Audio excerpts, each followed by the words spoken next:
మీ రిలేషన్‌షిప్‌లో ప్రశాంతత లేకుండా పోవడానికి 90% కారణం ఏంటో తెలుసా?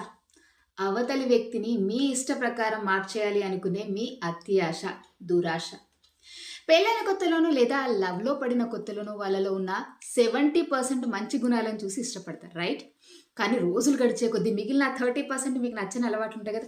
వాటిని ఎలాగైనా మార్చాలి, మార్చాలి, మార్చాలి అని లైఫ్ మిషన్ లాగా పెట్టేసుకుంటారు.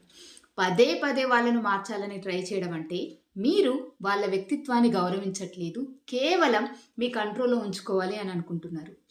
మరి దీనికి సొల్యూషన్ లేదా అంటే దేర్. దీనికి ఒకే ఒక సొల్యూషన్.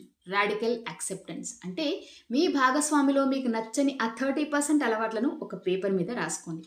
ఇప్పుడు మిమ్మల్ని మీరు ఒకే ఒక ప్రశ్న వేసుకోండి. ఈ లోపాలతోటి నేను వాళ్ళను జీవితాంతం ప్రేమించగలనా? అవును అనుకుంటే ఆ టాపిక్‌ని ఇక్కడితోటి వదిలేయండి.